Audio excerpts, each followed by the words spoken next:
Call this meeting to order. All rise for the pledge. I pledge allegiance to the flag of the United States of America and to the republic for which it stands, one nation, under God, indivisible, with liberty and justice for all. Tri-Creek School Corporation of students, staff, and community endeavor to be a recognized leader for high achievement and exceptional growth. Innovative and equitable approaches build upon strong community pride and provide all students with well-rounded educational experiences to provide for future successes. Engaged to learn. Equipped to achieve. Empowered to succeed. Welcome, everybody. Thank you for coming. Okay, any additions or deletions to the agenda? Okay. We have opportunity for public comment related to agenda items. I have 4, but I believe they are all for non-agenda related items. Okay, first, buildings and grounds, Skillman update on construction projects.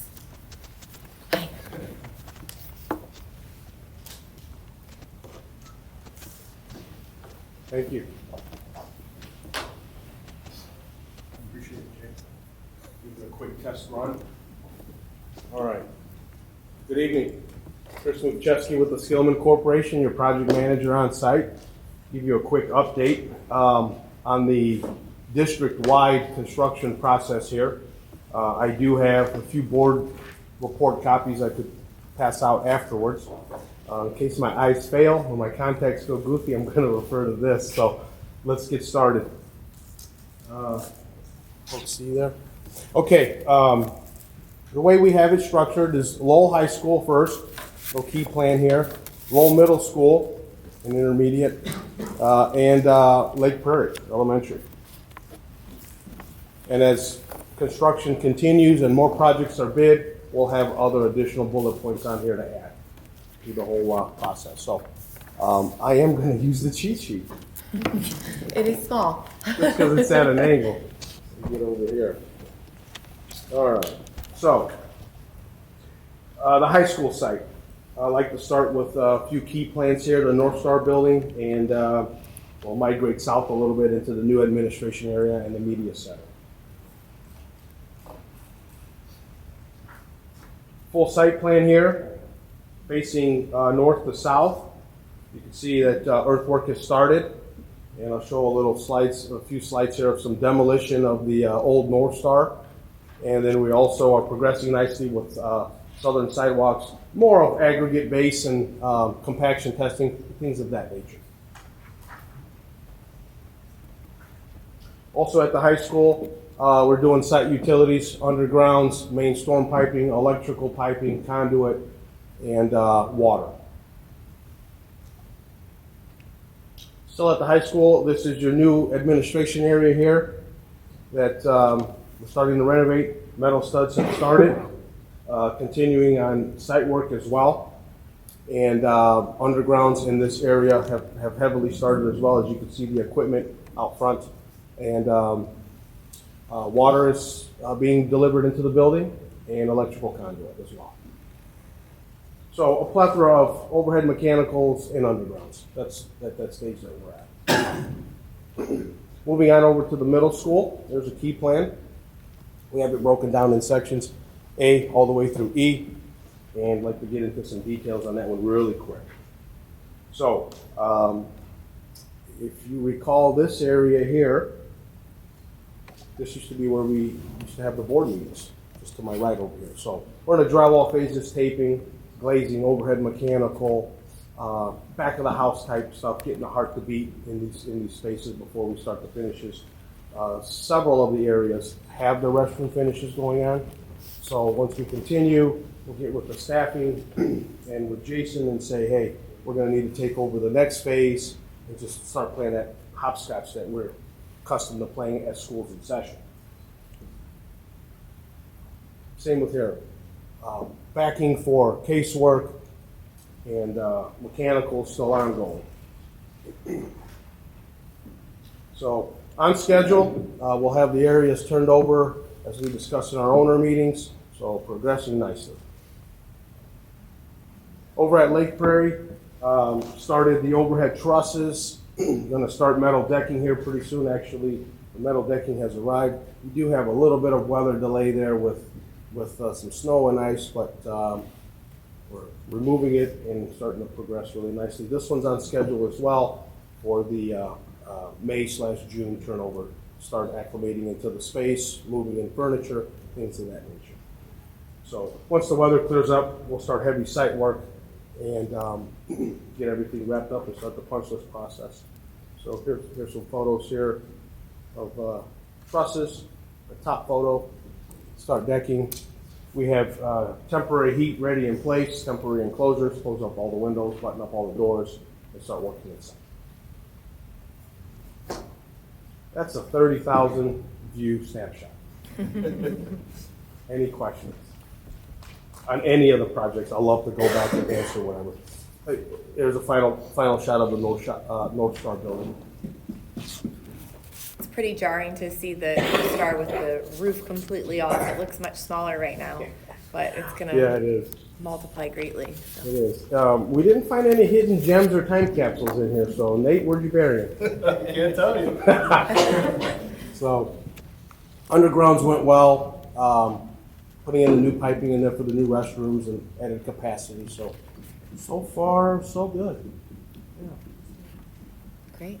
Any other specific questions to the projects? Thank you very much for the update. Thank you. Thanks, Chris. Love to do many more in a few more months from now. A few copies, anybody? We'll take them. Thank you. Thanks. Thanks, Jay. Appreciate it.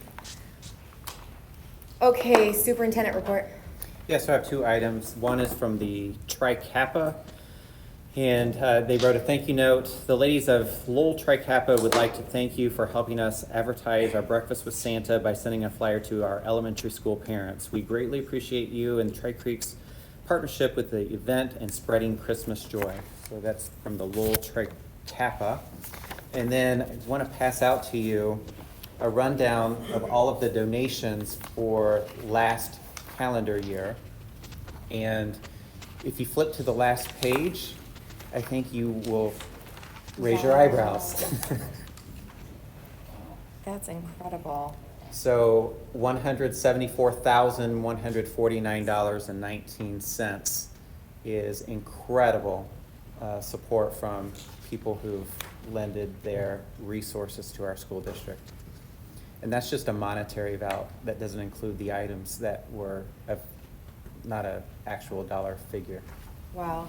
That includes the boosters, athletic boosters totals, which in previous years we haven't included those in there, but I thought the board wanted to know how much they're actually doing that to the program success.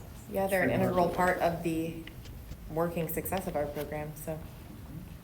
Well, thanks for doing this. Anything else? Staff recognition? We have 2. The first one is for Tracy Ebert, Lowell High School head custodian. The shout out was, Tracy is an amazing example of what professional flexibility looks like. She is always smiling and available no matter how busy she is. Tracy is diligent, caring, approachable, and a joy to be around. I thank her for all of her hard work and for putting the students first! Exclamation point. The second one is in regards to our district ground crew members of Anthony Valdez, Robbie Smentana, and Eric Barnhill. The shout out says, in inclement weather conditions, these 3 individuals consistently demonstrate exceptional work ethic, going above and beyond their duties to ensure that teachers and staff can safely enter the school buildings. Their dedication to their work is evident in the early starts and late finishes they undertake, ensuring that all paths are cleared before school hours commence. Their tireless efforts are a testament to their commitment to ensuring the safety and well-being of all those who work and learn in the school environment. So those are our 3 grounds crews, and we got to ambush them in my office today because Mr. Wathen said, hey, you need to come see about moving this furniture during construction. And so when they were in, the rest of the district office staff came in. And That's neat. That's awesome. That's good stuff. Yep. Yes, but they still wanted to move the furniture. That was the thing, they're like, Were they okay, upset that great. they didn't have? Okay, board member reports? I have one. I went on Monday with Andy to the town council meeting where they were discussing the TIF. It's not been decided upon yet. There was some community members there. They had asked Andy to speak on the school's perspective of it, and one of the main points that kind of sets us apart, I feel like, from our neighboring districts is that we have set ourselves up well with moving the students, the fifth grade students here to the middle school for the LIS and opened up the space in our elementary schools. We have room for growth, and that growth that those students will bring us additional money to the funds that we are wanting to build. So while it's not, something we're super excited about, it's something we're prepared for and set up well for, which I know a lot of community members are concerned with it. So just wanted to make that point. Okay, curriculum instruction and assessment, approve the 2024-25 academic calendar. If you want a paper copy, I'm passing them down your way.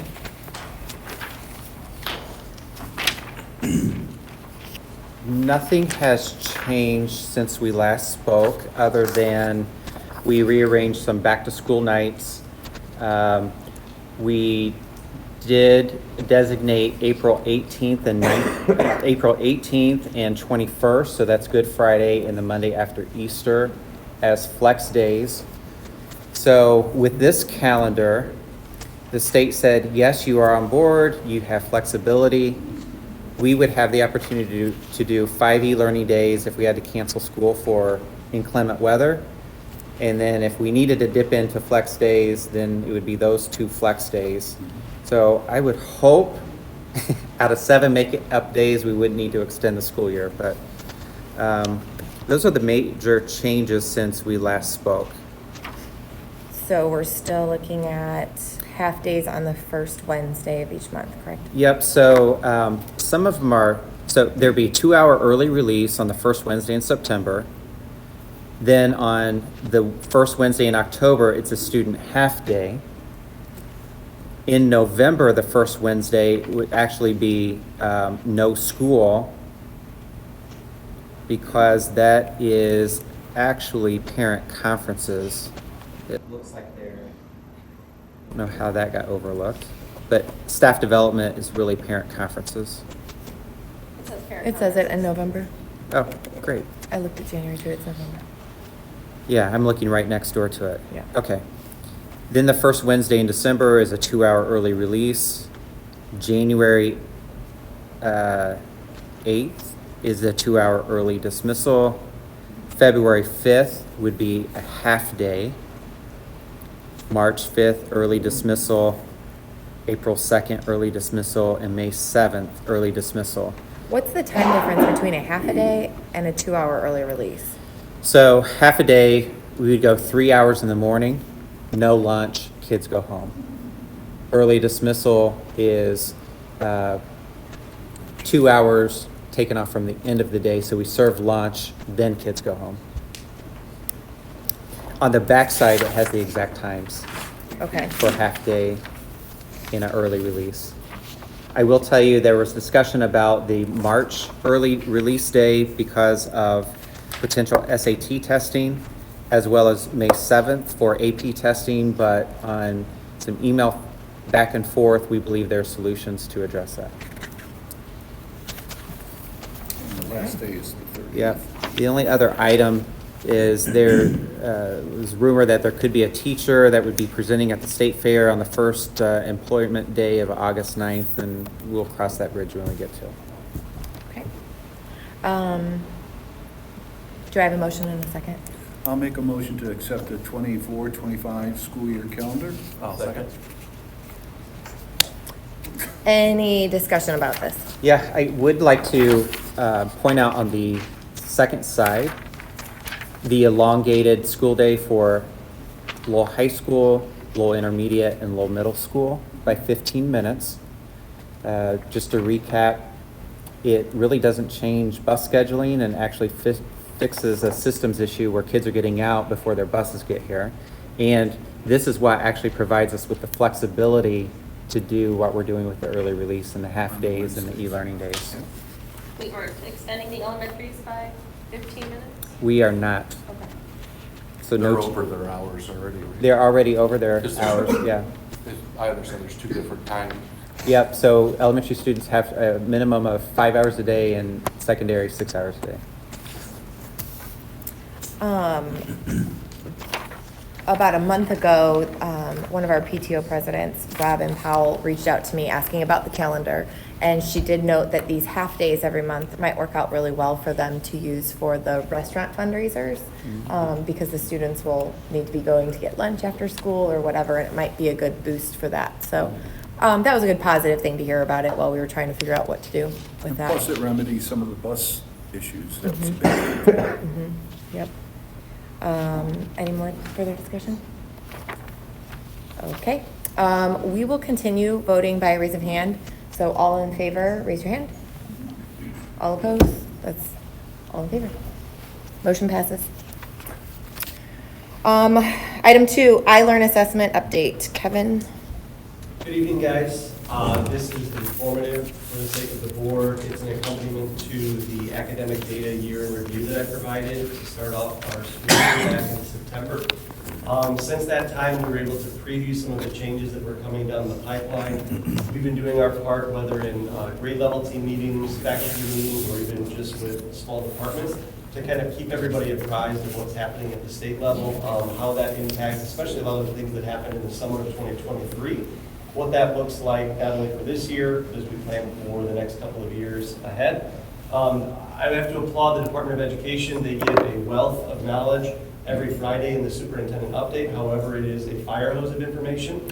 So trying to process it down into digestible bites so that we can actually be actionable with the information that's being provided is helpful. So the goal tonight is to just keep the board informed and answer any questions that you guys have. So if you're questioning the community about some of the things that are happening with updated standards, assessments, what Tri-Creek is doing, you've got some of that information. Obviously, this fits within the vision statement as we look to be a recognized leader for high achievement and exceptional growth, but specifically the guiding principle of continuous improvement. So not only just saying that these changes are coming and that they're being done to us, but how can we proactively understand what the changes signify and then be ahead of those so that we're doing what's in the best interest of the students in preparing for the future. What I wanted to go through tonight kind of covers a little bit of where we began with our standards reduction to the updates to the assessments that our students will be held accountable to, and then connecting that directly to kind of the timeline that we're following here at Tri-Creek. So the first one is just a real brief review. As you recall back at the September presentation, the state legislation required a consolidation or reduction of academic standards. So the majority of those core standards were from 2020. The first piece of that was they needed 25% of them to be eliminated. So the primary goal was from that 100% pie, 25% go away. Following that up, the next charge was 33% of the remaining 75% had to be identified as essential. So while we've had blueprints for our testing years in the past, we did not have essential standards or priority plus standards that used to exist back 10, 12 years ago. This adjustment now for all of those core content areas, whether they are a tested grade level or not, gives indicators for which standards are essential, and obviously they vertically build upon each other from kindergarten all the way up through 12th grade in those core content areas. So all of the work is really driven by those reductions. State has been very intentional in saying, please don't call them new Indiana academic standards, they want to call them reduced, because many of them didn't go through changes, some of them were cosmetic, some were kind of blended. It wasn't a complete overhaul where they introduced a brand new set of standards to the state.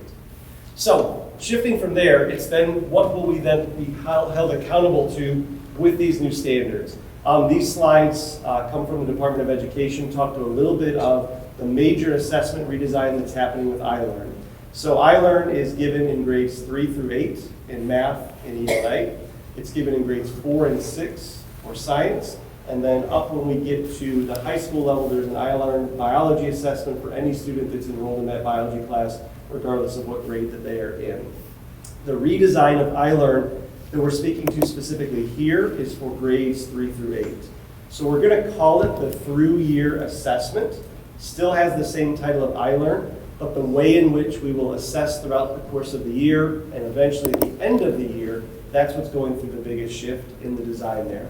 So you can read some of the different desired outcomes there. One of the big parts that the state is pushing is rather than just giving you that summative score, we want you to have progress monitoring that is directly aligned to what you're going to do as the summative piece so that you can see periodically throughout the course of the year how your students are progressing towards mastery so that by the time that you hit the spring, you've got an idea, have they mastered the majority of those standards that would ensure readiness for the next grade level.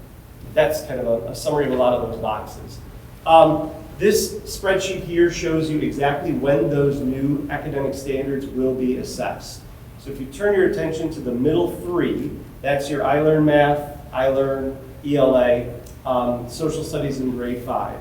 You see that for this current school year, they are still going to be assessed and given feedback on the previous standards, the 2020 indicators. Next year, they've got special blueprint with an asterisk next to it. The state has not really said what special means. They're saying it's supposed to offer some type of a crosswalk from the old to the new. Since we don't know what that is, I anticipate it's still going to be very comparable to the 2020 reports that we get. The important thing is that in the 25-26 school year, so not next year but the year after, that's when every single content area, including your math and ELA, are going to be reported on and reflected in those 2023 academic standards. So keep that in mind as we talk about kind of the Tri-Creek timeline that we're doing here. We're trying to be very slow and intentional, knowing that the true goal is to make sure everything is ready to go for that 25-26 school year. A little bit tricky to see up there, but this is an overview of the iLearn through year assessment. So what you'll notice are 3 checkpoints. There's some retest opportunities, and at the very end, a summative. The design of this is the checkpoints happen 3 times, fall, winter, and spring. And for each of those checkpoints, rather than assessing every single essential standard, they're just giving you a group of like 3 to 6 of them. And by doing so, you're getting a snippet, digestible bite, that the teachers can then say, at this point in the year, have they mastered this cluster of standards? The reason that they put the retest opportunity in there is schools have local decision within that window of when they give the initial test and if they choose to give the retest. So we had a meeting, as early as this morning with our elementary squad because we're kind of weighing the pros and cons of when we would give that checkpoint. You can certainly make a case that say I want to give it early as kind of a pretest to see what our kids know. That can then inform instruction. And then maybe for those students that need it, give the retest at the end to see if they retained it. Could make a good fight cause for that. Others think, what if we do that checkpoint at the very end so that we're actually giving all of that instruction and following our curriculum maps. And at the end, we have a good idea of what is mastered at that point, and we're not using all of that instructional time for testing. Those decisions haven't been made, so as a part of the superintendent roundtable and working with our teachers, we'll be talking about like where we want to put that test within the checkpoint windows, because it is locally controlled for school districts to decide, and it's multiple weeks, multiple months, actually. So would you have to retest the entire class, or? You do not. Okay. So you can choose whether it's individual students or individual classes. You have control over who takes the retest. One of the parts is I break it down right here. None of the checkpoint data actually goes into your federal or state accountability, meaning that all of the data that you get for it is just for local use. So if I'm a student who takes checkpoint 1 and there's a standard on there that's a specific writing standard, an evidence-based standard, and I master that on the checkpoint, when I get to that summative in the spring at the very end there, if I test on that same standard and I haven't mastered it, that's what I'm held accountable to. So all of those checkpoints are true practice runs in anticipation of when you get to that summative assessment in the spring. That makes sense then for the argument to maybe just wait and then just do one checkpoint after you've taught all of it instead of Potentially. testing. Sure. For those that have heard like the reports before and are aware, like this sounds eerily familiar to our NWEA assessments. And some of you have students in the district and you know you get your NWEA report in the fall and the winter and the spring. So the big question right now is the data that comes from the checkpoint that's kind of unpacked up there, is it comparable to what we get from NWEA? Is it different and unique from what we get because it's so grade level specific? Will it still show us the academic achievement data we need? Will it still show us the growth that we need? So schools across the state right now are grappling with that question of, We don't want to over-test our kids. We don't want to give assessments that are giving us the same information. So our approach right now is there's an opportunity for Indiana schools to pilot in to these checkpoints for next school year, recognizing that you're not held accountable to it. It's just to get a taste for what it's going to be like. We've completed that opt-in, so we'll be doing it. I had a call with the Department of Education last Friday. At that time, 750 schools across the state had opted in already, and the window is still open to the beginning of February. So a lot of schools, for just cause, are getting in to see what it's all about. In that first year, rather than ripping out something that has been tried and true to us, which is NWEA, we're going to look at the opportunities to like, how do we do them together so we can make an informed decision for 25, 26 if we need them both, or if we're truly getting what we need from the required checkpoints, and NWEA might get retired. So too early to call on that, but something for us to weigh. We just know that we have leaned in on the consistency and the reliability of a nationally normed assessment in NWEA to show our students' achievement and growth over time. To lose that is scary to us and to our teachers. So we want to make sure that we're not giving up on something that helps us to make really good informed decisions about instruction and placement and support and even high ability all across the spectrum. And the state reimburses us for NWEA. Currently, yeah. So the legislation currently goes through next year and the following year. So we don't have any fee locally for what they call the Common Formative Assessment Grant.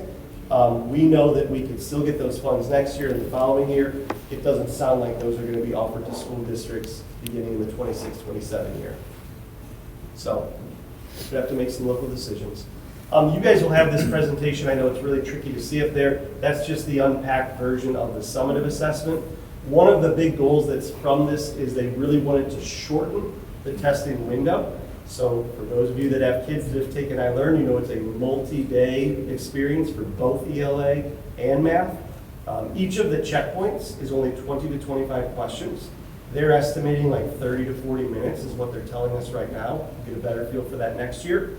The final summative is only 35 to 40 questions. So that's a considerable drop from the amount of questions they had per test with the current iteration of iLearn.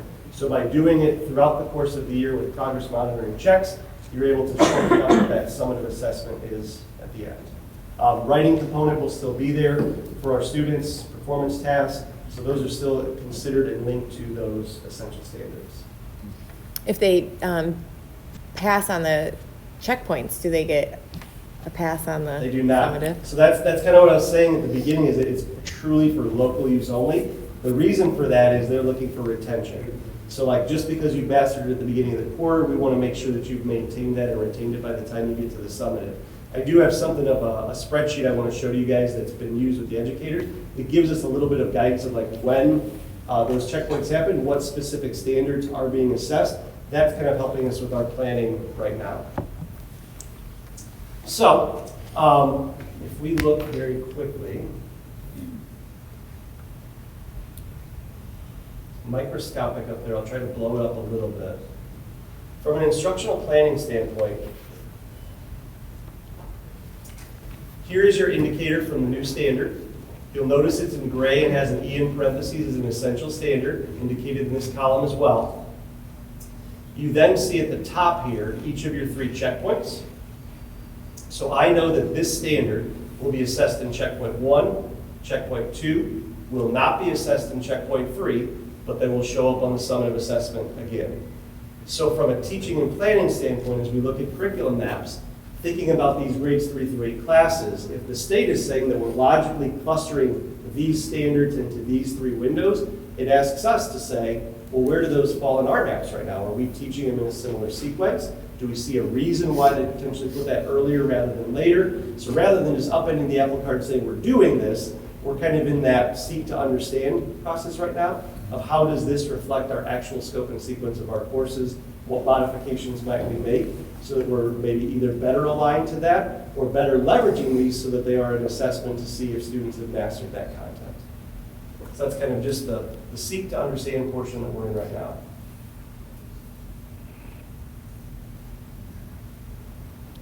So when we think about our essential map components, we always talk about 3 things that are necessary within them. So regardless of your content, the standards dictate to us what students need to know and be able to do. The know is your content level acquisition. The be able to do is your skills that are accompanying that. So when you unpack any of those academic standards, they're going to have both of those components in there. So that drives it. The way in which your units then cluster those prescribes a unit of study. The second is, obviously, we're having conversations about the resources and materials that we put into the hands of students that help to deliver that content knowledge.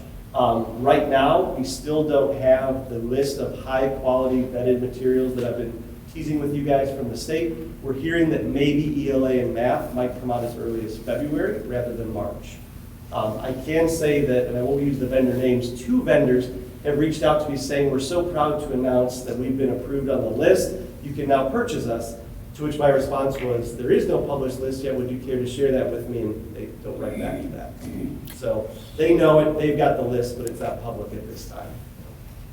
The third component there is the assessments, and that's where we're always seeking opportunities to improve, whether they're common formative assessments, summative assessments, progress monitoring tools, state assessments. Within our map, how are we checking that understanding to ensure that students are working towards mastery, both locally and on those state assessments as well. I've talked a little bit about the conversation we'll have about the iLearn checkpoints, where we place them, and how that either coexists with NWEA or eventually leads to the sunset of NWEA. Our timeline is that because all of these standards came out over the summer, this school year, the 23-24 year, is kind of our seek to understand year. So whether it's in PLCs or departments or faculty meetings, we're just really trying to understand the documents and the resources that are available to us, understand those shifts, understand how that reflects our curriculum map. So not making massive, drastic changes without understanding. Let's use this time to really understand it and be intentional so that for the next school year, the 24-25 year, we make those informed decisions about our resources and materials, about our scope and sequence, revisions to our curriculum maps, and we're doing that throughout the course of next year so that we're truly ready in that year where we're assessed on them to implement those practices, those updated maps at the start of that school year, the 25-26 school year. We can then use the data to reflect and kind of go onward with everything that's provided to us. So it's kind of a slow and steady pace. It's one that I can share that serving on a couple of different director committees and working with the Indiana chapter of the ASCD and talking to a lot of folks in these roles, like those who have tended to said, we're going to do this right now, are creating chaos and panic and anxiety, trying to do it in real time there.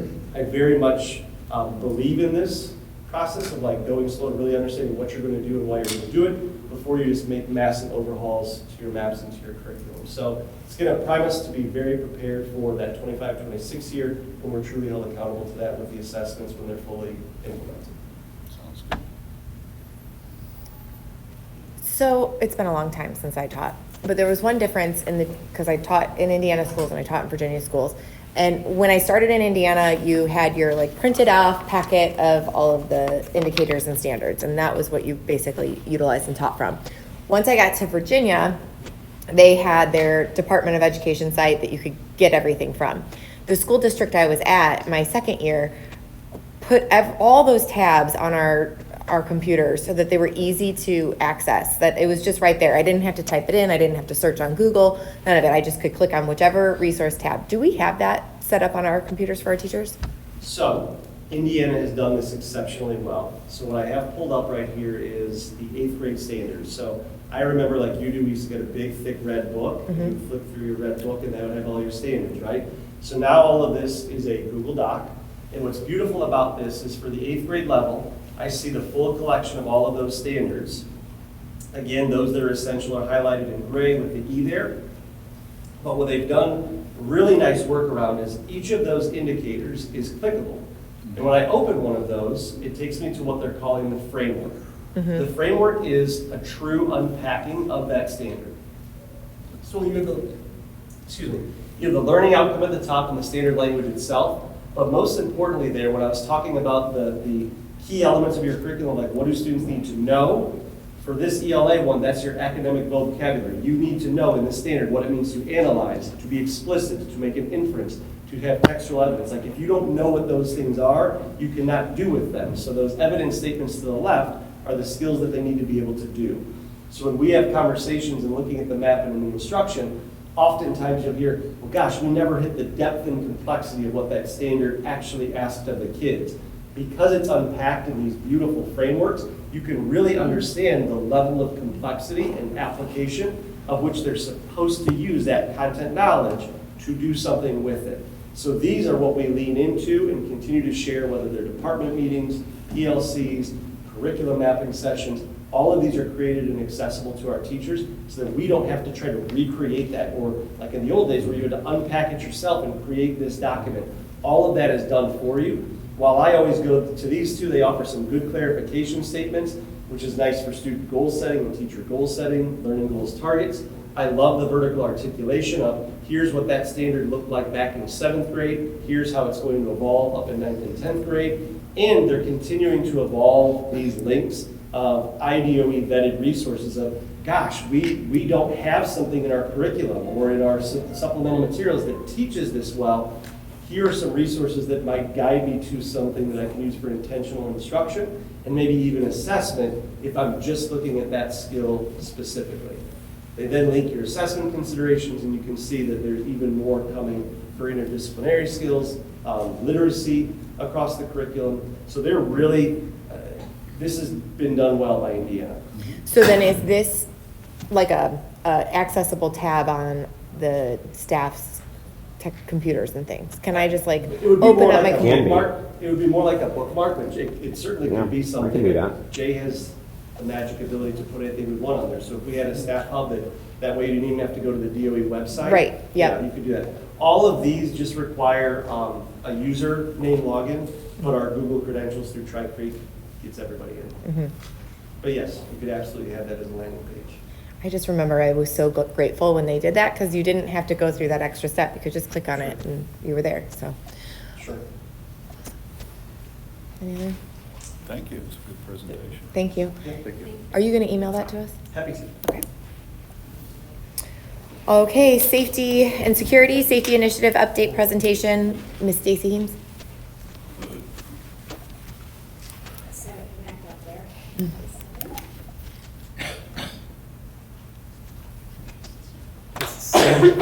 This is Safety Stacy.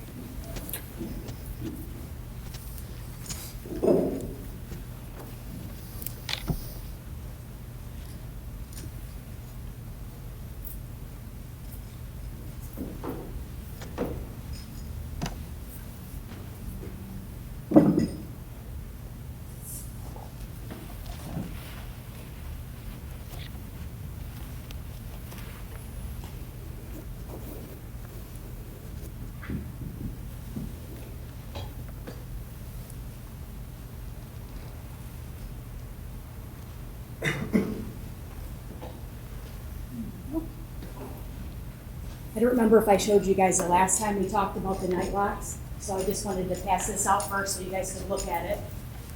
Oh, yeah. And this is how it'll go in. I wanted you guys to look at before I did the presentation again, because it was a while ago when we talked about those. About a year ago. Yep.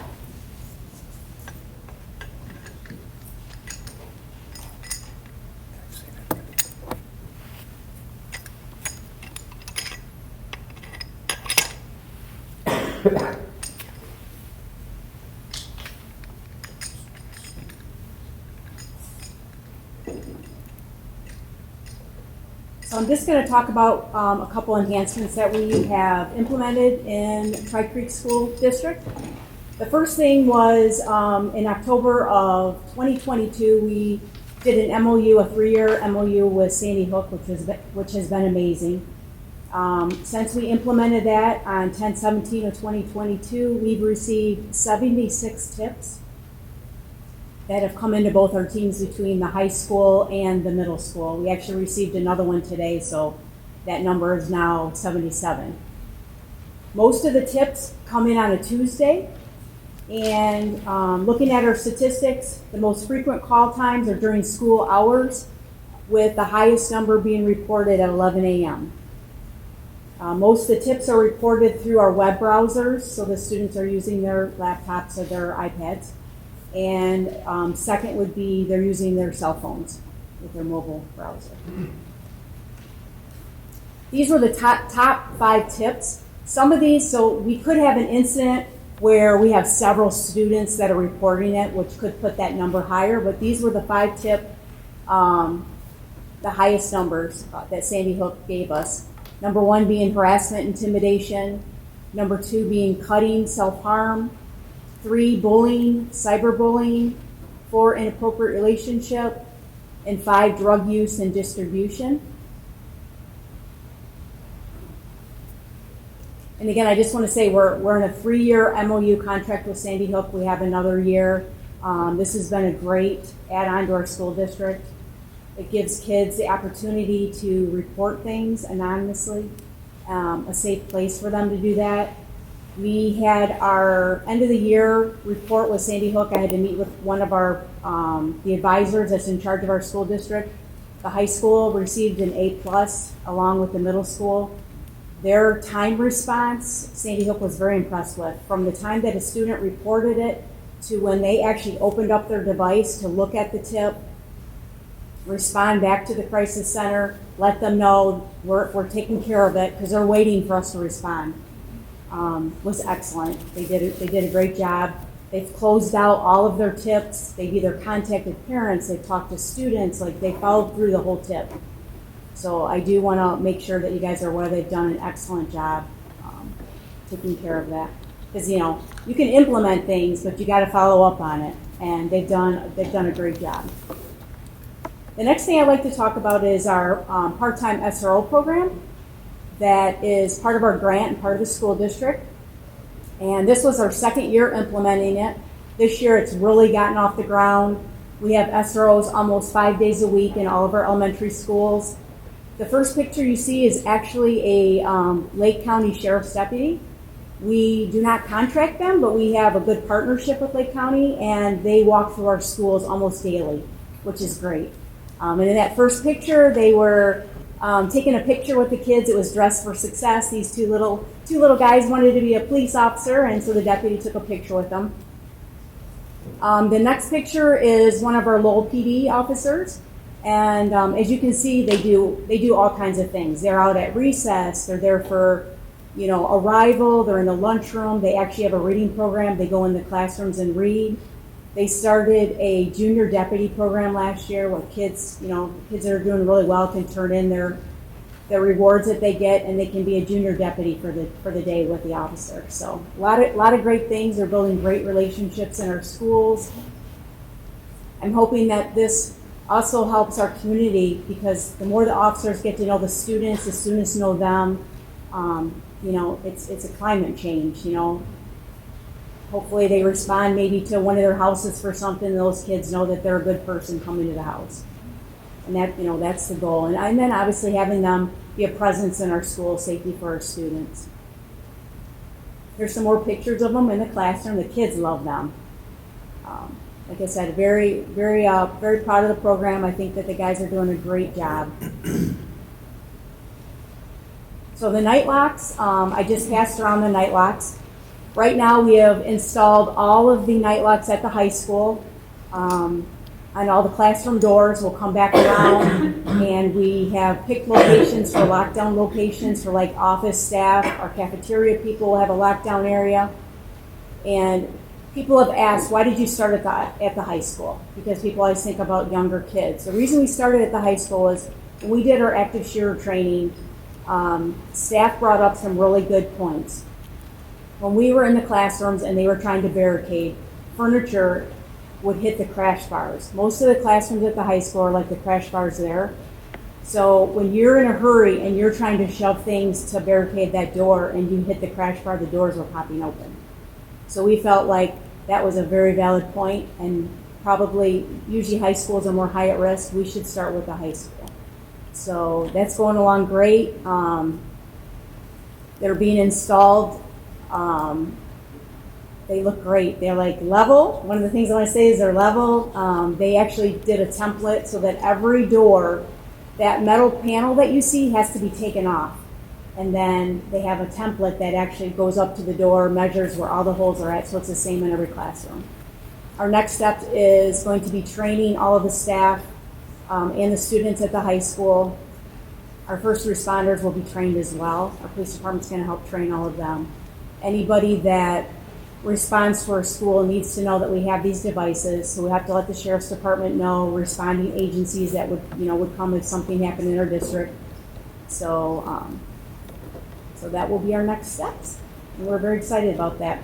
I'm going to show you a video from a shooting in Oxford, Michigan, actually where I'm from in Michigan. And this school district has all of these devices implemented in their schools. The shooting happened in 2021. So this was another reason we looked at these devices. We know that they work because the school district has already used them in an actual school shooting. So I'm just going to show you a short video. High school that's about an hour north of Detroit. An alleged lone gunman, a 15-year-old student, is in custody at this hour. Police say he was armed with a semi-automatic handgun. 16-year-old Olivia Dare was walking back from lunch when she heard the gunshot. I just kind of yelled at my teacher, like, school shooter, school shooter. He did not even doubt me for a sec. He went straight to the door, locked it, barricaded it, sent another student to the other door. At the same time, her friend, 16-year-old Miranda Waninko, was doing the same thing a few halls away. We have the night lock that Oxford has right next to our doors, so we put the night lock in the door, and I just grab desks and I put them along the door, just trying to fit as many as possible, and then we all run to the corner. Multiple agencies responding to the call of an active shooter. I just wanted to show you that clip.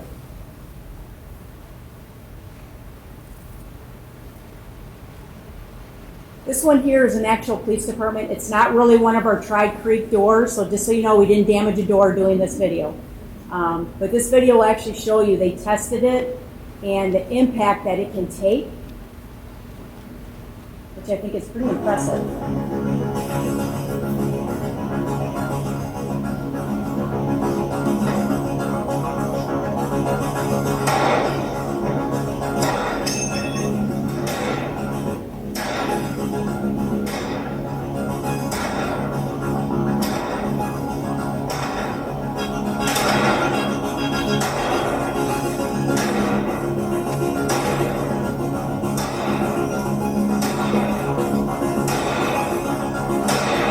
Force applied, an elegant breaching tool.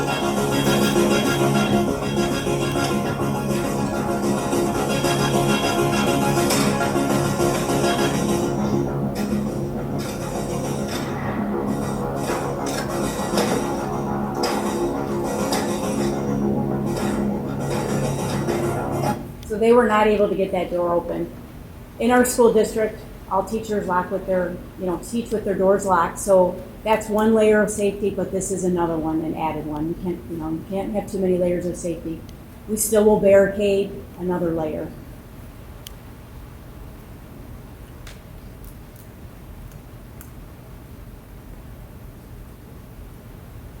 The next thing I want to talk about, and I think this is another very huge impact in our school district, Kyle and Julie, I'd like to thank them. They did a lot of work on this. This was a big project.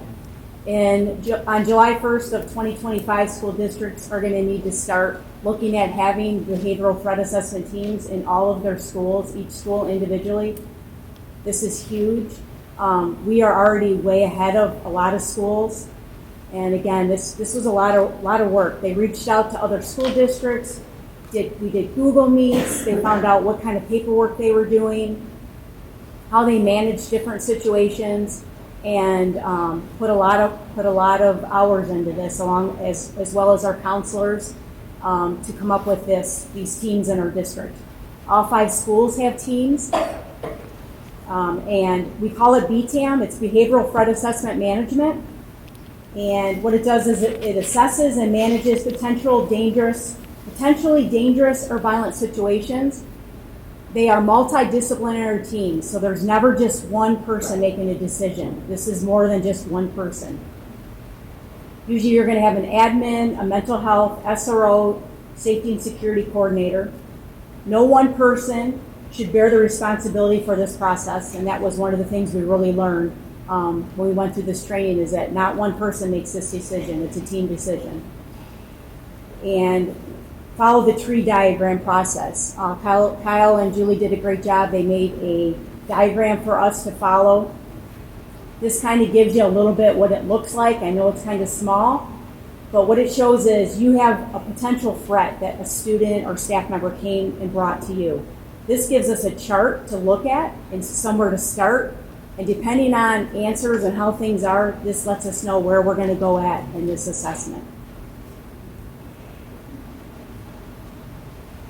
So we call it a school safety screening. We try not to say it's a threat assessment. So this happens when a threat is made towards someone other than themselves. It's referred to as a school safety.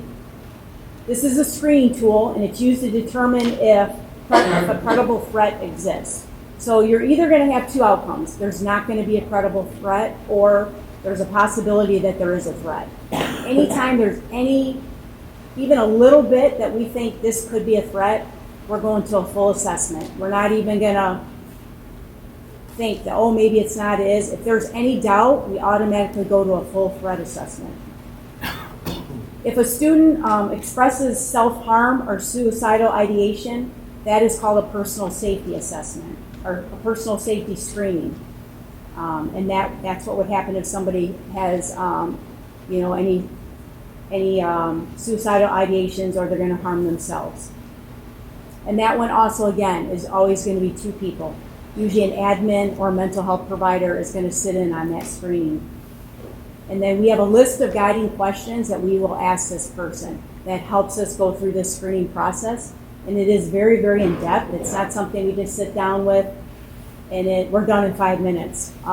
It's a lengthy process, but very well needed. So the school safety assessment, if the school safety screening indicates that there is a potential threat, then we're going to complete a school safety assessment. So that is the next step. We will assemble a team. It usually has an admin, mental health, your SRO. I'm usually involved in that as well. And then what we do from there is we figure out, is this a low level, a moderate level, or a high level threat? And by following our chart, that helps us with all the questions that we're gonna ask the student, that helps determine that. We do guiding questions in the beginning when we do these assessments. We only do it one time because those guiding questions will help us throughout the whole process. We never have to go back through and do those again. So if we decide that somebody is a moderate to high level threat, they're going to have some kind of an intervention or safety plan. And when we do those, we're going to meet with people that are relevant. Teachers that work with that student, bus driver, anybody could be an aide. Whoever is working with that student needs to know that they have a safety plan. Their safety plan may be, we need to know when they're in the bathroom, they need to be monitored. Or maybe their passing period, they wait till kids are done through passing period and then they go. So there's a lot of different safety plans that could be in place. The high school has quite a few of them. They're experts on them. Another thing is we have documents, and we make sure that anytime we do an assessment, a parent is notified. We need to let them know and be transparent. Hey, we met with your child. We're doing this assessment. We want you to be aware of this. So that happens in all of our cases. And then when there is an intervention plan, we meet with the parent or guardian to walk them through what we did, talk about what's happened, what's occurred, and then we also want to make sure that we get a release of information signed by the family member. That way we can share what's going on. Maybe they're in counseling and our counselors can interact with them so that we can make sure we're giving them the best support here along with whatever mental health providers they're with. So it's kind of a working together relationship with them. Another way to keep our schools safe.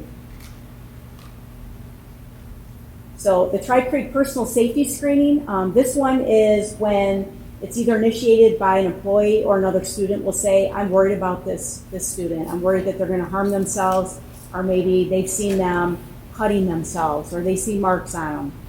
And this is going to start where, you know, our mental health professionals are going to start a personal safety screening, and then they're going to have an admin or somebody else with them. This actually just changed this week, so I'm sorry this isn't exactly accurate. Lake Prairie had 2 personal safeties, so the responses are actually up. We just started this in this school year. We are already at 96 assessments, and that is throughout the district. This week we had 5 additional assessments. We had a threat assessment or safety assessment, school safety assessment, and we had a couple personal safety assessments. So this is just to give you an idea, you know, where our kids are in our community, in our schools. And our staff are doing a great job, you know, working with them, and they have a lot on their plate. I give a lot of kudos to our staff in our buildings. They have hard jobs.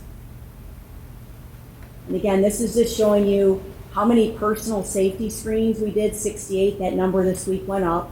23 school safety screenings. Again, that's if somebody makes a threat. Personal safety would be harm to themselves.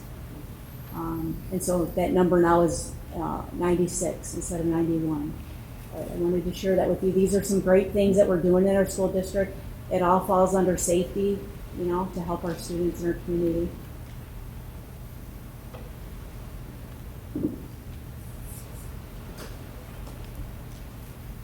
Thank you. Thank you. It's good to see our students and community are using that tool.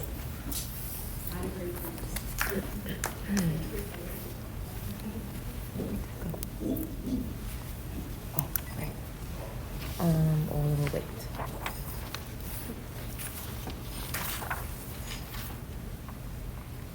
We're just gonna take a minute pause while we wait for our remaining board member. No music. No music. I know. Kevin, DJ? No, he said no music. Stacy, can you email that to us? Thank you. Absolutely. You can see the whole. Yes. Yeah. I think a big shout out, as an extension of that, is to our student support advisors, our guidance counselors, and our counselors at the high school. I see Julie's here tonight, and Stacy made mention of Mr. Bessich and Mrs. Witowski. They spent a lot of time this summer developing out that, and that's huge. It's very tedious work to develop the forms, the processes, the systems, and it does make a difference because you're connecting all of the dots of concerns, which if you do case studies on all of the previous school active intruder incidences, there's always a stone that somebody was aware of but didn't connect the dot over here and over here. So kudos to the team that helped put that and bring it to Tri-Creek. And that's a huge weight too, being the person to put that together because of those stones that might be missed. That's a lot of thought going into that, so thank you. Okay, regular business consent items. Approve the minutes of the meeting held on Thursday, January 11th, 2024. I'll make a motion to accept or approve the meeting minutes. I'll second. Okay, all in favor, please raise your hand. Okay. Number 2, approve the minutes of the Board of Finance meeting held on Thursday, January 11th, 2024. I'll make a motion to approve the Board of Finance meeting. Okay, all in favor, raise your hand.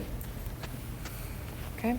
Number 3, approve the minutes of the special meeting held on Thursday, January 18th, 2024. I'll make a motion. I'll second. All in favor, please raise your hand.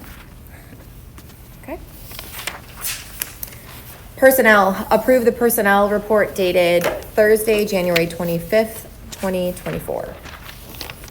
I'll make a motion to approve the personnel report. I'll second.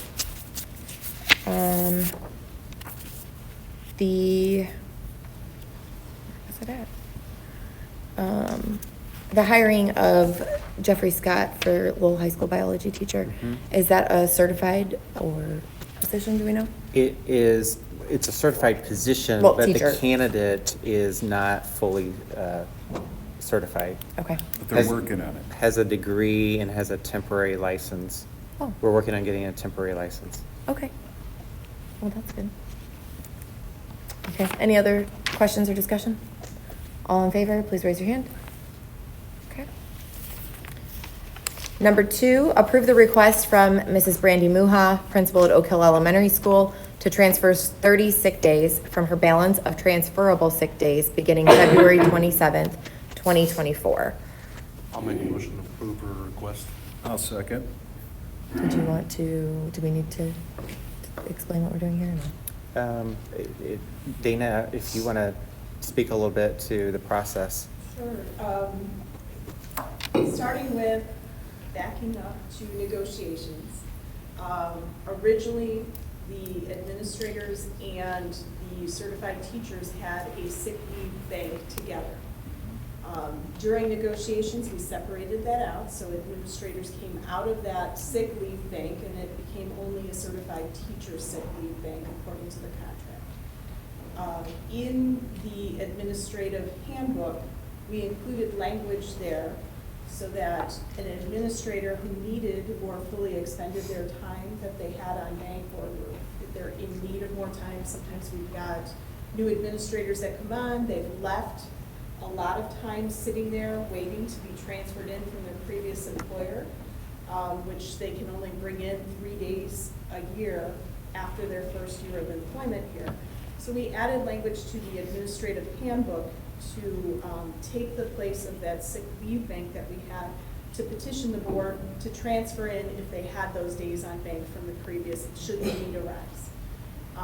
We are recommending the 30-day rule right now because that's what they would have been able to borrow from the sick leave bank. So we're keeping in time with what we had before, where an administrator could borrow 30 days from the bank. So 30 days is probably the rule of thumb that we would allow to transfer, or that we would recommend to the board accepting. There could be changes to that in the future, but we're defaulting to those. And then if more days are needed after 30 days, we would come back to the board with update of the situation Yes. and whatever the additional request might be. And then when they do heal or get better, then do they replace them days after time? Not at this point. We don't have anything in there. They're borrowing their own time that we would have transferred in over 10 years, because it would have been 3 years, or 3 days Per year.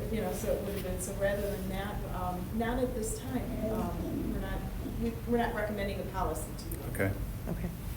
Any other question? Okay. All in favor, please raise your hand. Okay. All right, business operations. Ratify the action of the administration in approving the overnight athletic trip for Lowell High School girls basketball teams to participate in the Culver Academy's CGA Winter Classic basketball tournament from January 19th to 20th, 2024. I'll make a motion to approve the overnight athletic trip. I'll second. Okay, motion and a second. All in favor, please raise your hand. Okay. Technology, accept the bid proposal from Matrix Integrations of Jasper, Indiana, and People Driven Technologies of Carmel, Indiana, for E-rate Category 2 equipment. This is an item that I bring to the board every few years. These are funds that are provided to us through some federal funds. If you take a look at your cell phone bill, there's usually some miscellaneous taxes at the bottom. These funds are taken from everyone's cell phone bills, and it goes into a fund that makes it so that schools and libraries can purchase low-cost telecommunications as well as equipment. We don't usually do the equipment part every year, although we do take advantage of the telecommunications every year. Because of the funding that we receive and based off of our free and reduced levels, we get equipment and telecommunications services at 60% off. So we do like to use this funding up when we can get it. This year we set out bids for 3 different areas. One is some equipment for protecting our cybersecurity from intrusion. As you've heard, there's a lot going on. Schools are big targets, so we want to update some of our equipment to be able to combat those threats. We have some connectivity that will, for some of our new construction areas, enabling them to have all the new connections and all the new offices, as well as some backup units and batteries so that in the event of power outages, learning can continue, communications can continue, we can get emergency communications out to families. All of this is allowable under this fund. So we did put out those bids. We had 6 eligible bidders.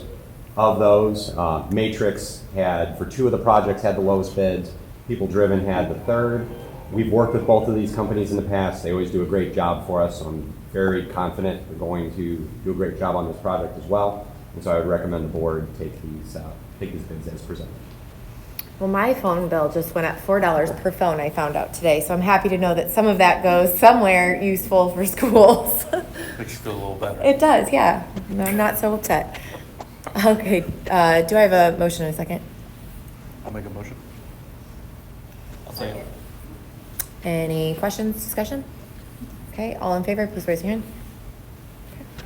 Thank you. Consent items, both are donations, so we'll do them together. Accept the donation from Bailmaster of Crown Point, Indiana in the form of materials, metal, valued at approximately $512.41 for use in the RDT programs. Number 2, accept the donation from Lowell Athletic Booster Club in the amount of $6,024.89 to help fund the Lowell High School Athletic ECA Fund for football reconditioning of helmets and chin straps. I'll make a motion to accept the 2 donations. I'll second. Okay, all in favor, please raise your hand. Okay. All right, number 2, public participation, non-agenda related items. We have 4. I'll make sure not to leave anybody off this time accidentally. Starting with Lindsay O'Neill. Hi. I'm at like 3 minutes, 10 seconds. Please, please, please do not interrupt me, I beg you. Okay, so good evening. I appreciate the opportunity to come back to speak to what we now know is a reality. Since the January 18th meeting where it was decided that the board was moving forward with the consideration for a non-renewal of Angela Patrick's administrative contract, the tension in our building is palpable. I want to avoid speaking for anyone other than myself, but it's clear based on teacher, community, and student responses that there seems to be a disconnect between what is being presented to the board versus the truths of many of our stakeholders. While perspective is important, I sure hope the decision-making that is taking place in regards to the future of our students is not purely based on perception. While I worry to stand before you for obvious reasons, like repercussion or a vulnerability to public scrutiny that unfortunately many of you have unfairly faced because of your own public position, that choice, the choice of my personal level of engagement, was made for me when my name, Lindsay O'Neill, was specifically and directly included in the claims of incompetency that are being presented against Angela Patrick. I have never once been asked what my daily interactions look like with my administration. Phrases are being thrown around that begin with the union or the team leader group. I am a member of the union. I am a team leader. And I'd like to believe that all of the teachers and the leaders in our building are in their positions because we deserve to be. The perception and the perpetuation of an idea that our building administration plays favorites undermines the hard work and dedication that have very much benefited our students. Several of your teacher leaders came together a few weeks back to make a plea that you not lump all experiences together in grand statements that, quite frankly, seem very personal. I'm here today because I'm in a position to have to defend what I believe is right. For me, this has become so much more than a question of whether or not Angela Patrick should remain a leader in the Tri-Creek community. Over the last 2 years, she has empowered me to serve on teams that have pushed our productivity and culture forward. While Superintendent Anderson hasn't ever once engaged in conversation with me about our collaborative work at the high school, and did once very publicly label me teacher's pet in front of all of my peers, I believe that there are others seated here tonight that can attest to the many reasons why I have a positive relationship with my administrators. Reasons that go so far beyond Angela Patrick plays favorites. Please do not take into account any narrative that uses my name to justify her non-renewal without having ever been given an opportunity to speak to such items.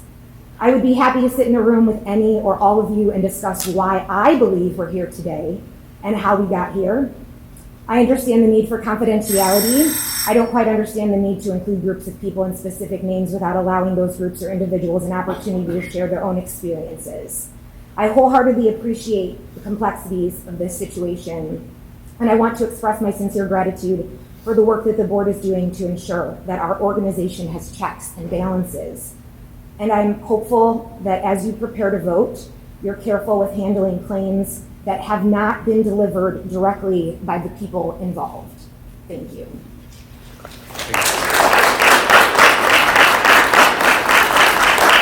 Joe Giamatti.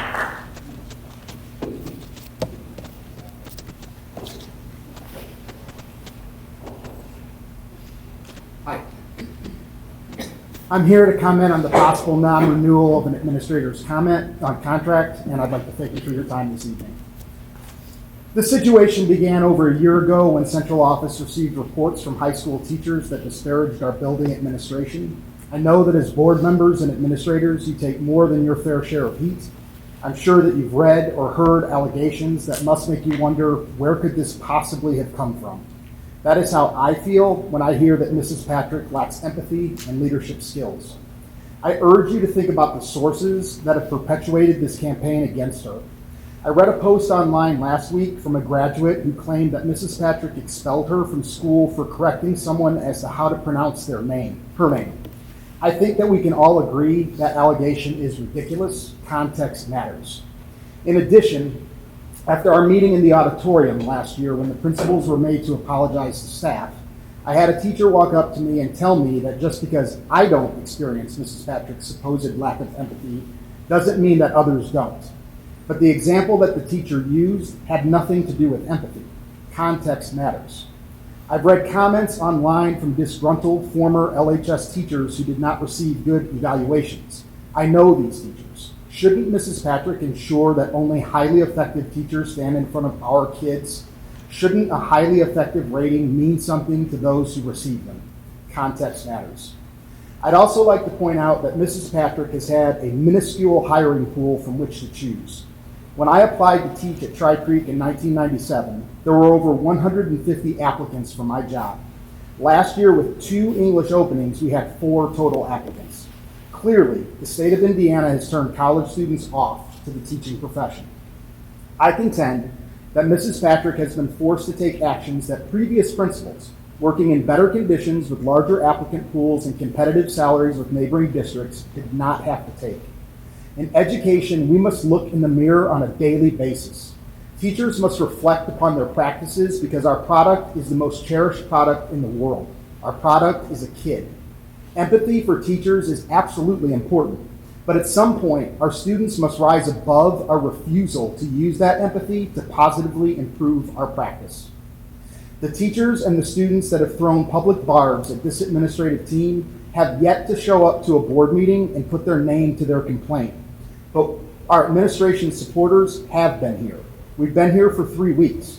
We haven't hidden our opinions, even though they contrast with the proposition in front of the board. We're taking a risk in speaking on our administration's behalf, the same risk that people speaking against them would be taking if they were here, but they're not here. I stated on the 11th that I hope to end my career under the guidance of this current administration. The last 2 weeks have only strengthened my convictions. Please vote to renew Mrs. Patrick's contract.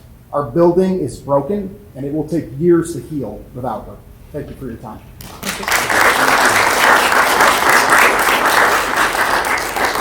Allison Mecca? Yeah, take your time. I also ask that you bear with me. I just had oral surgery on Monday, but my opinion, I feel like it's very valid. Good evening. For those of you who don't know me, my name is Allison Mecca. I'm a senior this year at LHS. I'm also a 3-sport athlete. I happen to be a captain for 2 of my sports. I'm Elk Club president, a member of our NHS with a 4.2 GPA, a member of our student council, a 3-year peer mentor, and a student section leader. But I'm not up here to talk about me. Mrs. Patrick has resembled leadership since the second I walked into those doors as an LHS student, one of her students, 4 years ago. She is the same face I see when I walk into LHS and the last face I see when I walk out those doors, with the same bright smile on her face every time. I understand that some of you might dismiss me as I am only a high school student, but I feel I have a different perspective than most of you and the people in this room. I witness the most important part of school each day, the actual learning. I, along with the 1,000 other students in our school, are responsible for the reason why we're even here having this discussion. We are the ones who are truly affected by the choices made tonight. I stand in front of you to explain how our principal is one of our essential factors in our school success. With her leadership, she has created an environment where opinions can be shared, people can be unique and express themselves, as well as getting the education that everyone deserves. We, the students, create change. We are the future. Present-day LHS allows us to embody our change, and that we create in that building. We are learning how to be citizens of the world. We are learning how to be actual adults, and we only have 4 short years to learn how to do that. Everyone at LHS, especially Ms. Patrick, does their absolute best to make sure we are prepared to go out into that world and stay afloat. Speaking on behalf of myself and my class, hence the signatures I gave you, we believe that we would not have gotten the education and high school experience without Ms. Patrick leading our school. She provides our building with a clear framework to follow, promoting order and a sense of security for all students. Ms. Patrick reminds us that our purpose at LHS is to resemble pride and carry that into our everyday lives. I know that speaking on behalf of most of the staff and coaches at LHS, they would agree to this statement, that it is seen in every aspect in our school. We see students living by this in every aspect of their lives, and it has been creating a world of possibility for them. Personally, I have worked with Ms. Patrick on many occasions to try to improve our school atmosphere, including trying to embrace RDP with School Spirit Weeks, trying to get Diablo involved in school activities, and making sure everyone in our school feels included and represented. Most recently, I have been working with her to organize our annual Special Olympics basketball game for our life skills class, and she has been nothing but supportive of my peers and my ideas. She embraces our school's differences, creating a unique atmosphere where everyone is safe to share their opinions. I have a very close attachment to this school, as I have given it 4 glorious years of my life, but I do not regret 1 second of it. I feel horrible for the students after me who wouldn't have Ms. Patrick there to lead them as she did me. We are one school, one family, one vision, and without Ms. Patrick there to lead us, I do not believe that this statement is to its full potential. Thank you.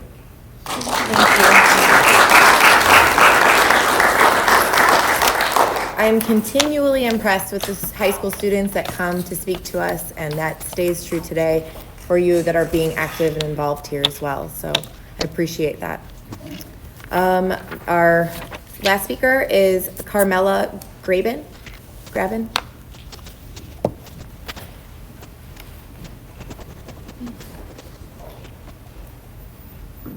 Hi, my name is Carmela Graben, and I'm speaking on behalf of myself, but also my best friend that's here with me. We both graduated from Lowell High School in 2021. We both participated in NHS and sports throughout our time at LHS. Throughout our time, we had 2 principals, actually. Our high school experience was so much better after Ms. Patrick arrived. Both of us are going to school to be teachers right now. We are currently juniors at surrounding colleges. I was inspired by my time with Ms. Patrick, so much so that I'm deciding to be a principal myself.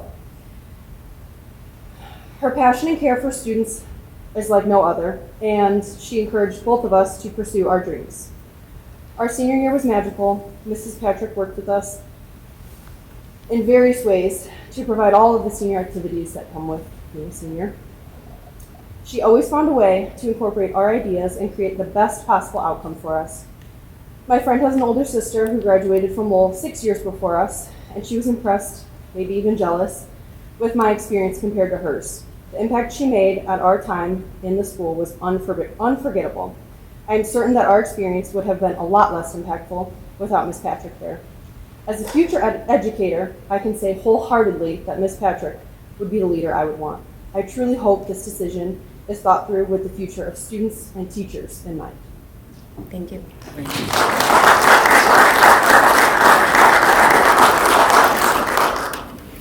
Okay, that's the 4 we had. And the next meeting of the Tri Creek Board of School Trustees is scheduled for Thursday, February 8th, 2024. Are there any questions or comments from the board?